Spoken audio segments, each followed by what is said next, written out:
Dave, what the heck are you doing? Aren't we supposed to be filming videos today? Yeah, I'm just getting caught up on my TikToks. Another D&D TikToker? You're obsessed with those lately. No, not D&D. This guy does mythologies. His handle is the Mythology Guy. He's talking about Stingy Jack from Irish mythology. Okay, but we've got videos to do, man. Yeah, but this has inspired me. How about we do a video on 5e Warlock, how I got my powers?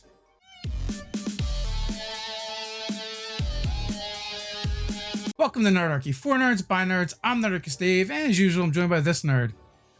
Nerdarchist Ted. You want more D&D and feel inspired?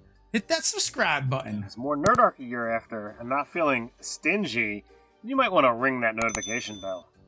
You know, speaking of TikTokers, we've recently been having a bunch of D&D TikTokers from the community over there join us on our Nerdarchy live channel. It's a separate channel from this one. We're going to put a link down in the description. So if you want to see us play live games as well as do our interviews every day, Monday through Friday, we also do some evening things as well. You can catch us over there on Nerdarchy Live if you haven't subscribed to that. All right, so we're going to be talking about using folklore and mythology to inspire your D&D games, you know, both as the dungeon master and also as the player. We've got some ideas. As we mentioned earlier, the Mythology Guy on TikTok, you know, had a video that, you know, really inspired me, and I thought it was a lot of fun and cool. And you know what? TikToks are really short, so we're going to just put it right in the video. But what we're also going to do is we're going to put a link down in the description so you can go check out the Mythology Guy over on TikTok. See you on the other side of Stingy Jack. Fun fact. You know how lots of holidays have mascots like Santa or the Easter Bunny? Well, did you know that Halloween has a mascot named Stingy Jack? Stingy Jack is an Irish legend about a town drunk who enjoyed deceiving and manipulating people until one day when the devil came for his soul, Jack begged the devil to turn into a coin so he could buy one last drink before leaving. The devil agreed and turned into a coin, but then Jack put the devil in his pocket next to a crucifix, which rendered him powerless. Jack said he'd only free the devil if he agreed to leave him alone for 10 years, which the devil agreed to. 10 years later, the devil returned and Jack begged him to let him enjoy an apple before they left, so the devil climbed into a tree to get him an apple, but then Jack surrounded the tree with crucifixes and said he'd only free the devil if he agreed never to take his soul to hell, which the devil agreed to. Eventually, Jack drank himself to death. His soul tried to get into heaven, but he wasn't allowed in because of his lifestyle, so then it tried to get into hell, but the devil reminded him that he said he'd never take him in there, so then he begged for a way to light his way back to the human world, so the devil gave him an ember from hell, which was way too hot to hold, so Jack put it into a pumpkin to light his way, which is where we get jack-o'-lanterns from. And so Jack had doomed himself to wander the earth forever as a lifeless corpse. This story has inspired several characters, including Jack Skellington. So the Stingy Jack character is a lot of fun, and you know, to me, it just screams Warlock on several different levels.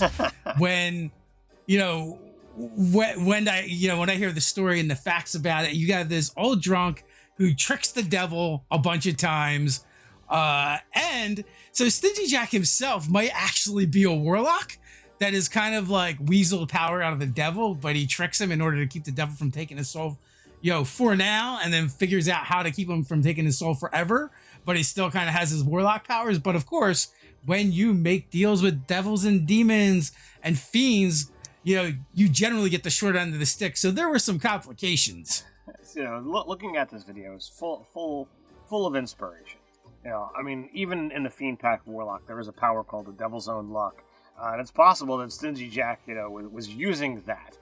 Clearly, Stingy Jack is charismatic. Clearly, if he's got the ability to, persuade the devil to get him, the ability to get an extra drink and to, get a final meal of an apple out of the tree, there's definitely things that have happened that it's like, all right, yeah, this guy's got his head in the game. So, he could absolutely be a warlock, hands down, no questions asked. But, there's so much more that you can take away from this one. If this dude is become immortal, he can't go to heaven, he can't go to hell, what if he, just through this whole process, has attained enough power, walking around the mortal plane, the legends, wind up spreading, and, creatures tend to get power through legends, through retelling, and that in and of itself could make, Stingy Jack himself an actual warlock patron as well. Yeah, so we have this cool idea that Stingy Jack, becomes this fiend-packed warlock. So, like, if you're looking for inspiration as a player character of, you want a warlock pack, but maybe you want to do something a little bit different, then you just made a deal, right? This idea that you're able to like trick this fiend a couple times and get over on them. And you might pay the price ultimately afterwards, but then we kind of jump forward to that, off of that, and we springboard to the idea, of Stingy Jack himself becoming a fiendish warlock or an undead warlock, right? One of the undead packs as well would work really well, because that's kind of what he is now. He's wandering the earth in his corpse, and beings like that do tend to gain more power, like Ted said, especially as people begin singing their praise and talking about them. Now, in either of those versions, as the Dungeon Master, this would make an excellent NPC character. Oh yeah, I mean, the fact that you've got this lantern that's in, essentially a jack-o'-lantern, this ember from hell that's too hot to touch.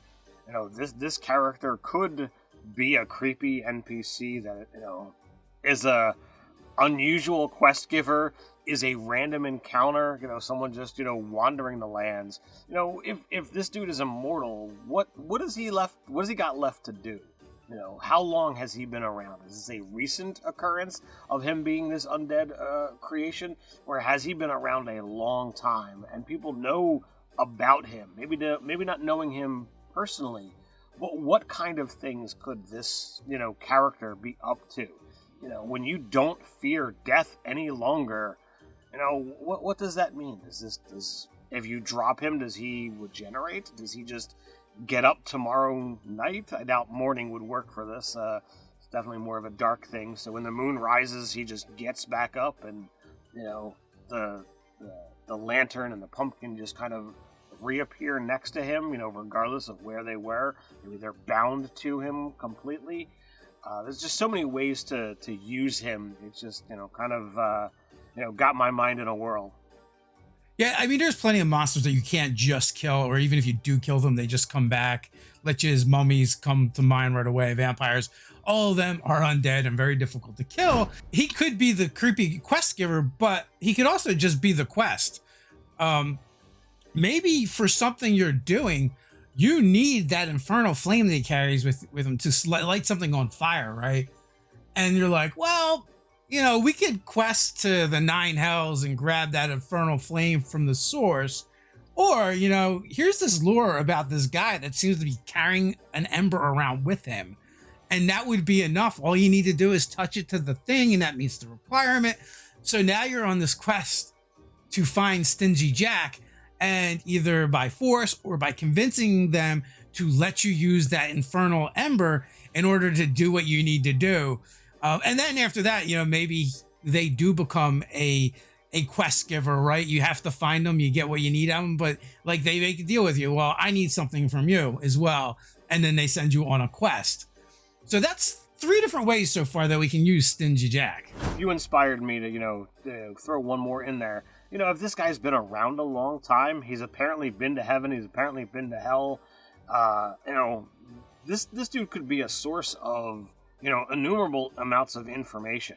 So perhaps he's the only one around that has a piece of information that you're looking for. It's beyond, just, oh, I need a thing he's got. It's like, no, I need him. I need to talk to him. And this super persuasive guy, you now have to, convince to help you. So that's definitely another direction as well. Now, lastly, like we mentioned, we had 3 ways. Here's a 4th. Straight up, he's just a freaking monster. You throw him in your campaign. He was not a good person in life. He was a drunk and kind of a shitty person.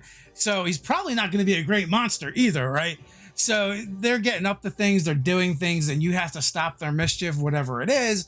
I mean, there's probably a bunch of different ways you could use them. Maybe they are giving out warlock packs and they're not creating nice warlocks. So you have to go shut down the source, and that is Stingy Jack. And I'm sure there is dozens and dozens of ways you could use Stingy Jack as a unique monster. Going off of that, we already mentioned, the fact that he would be really hard to kill. And as a unique, completely unique monster, you would have to come up and fathom a way of what does it take to destroy him utterly. Do you have to send the flame, the lantern, back to hell and obliterate the body that he has, in that order? Do you have to do, some other grand thing? Do you have to somehow redeem this character to allow him to actually go to heaven? That's more than just your typical monster. That's a whole thing. But as Dave says, if he's powerful enough to have his own Warlock patrons, giving out packs himself, he's going to have groups of followers. We brought up a long time ago with some of our products, the concept of these greater beings, who could give out, 9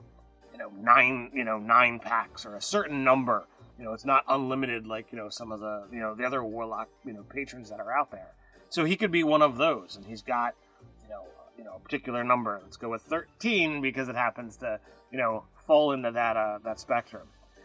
So you could have to deal with his, 13 patrons before you even get to him. So this is more than just, an encounter or a short story arc. This is a campaign.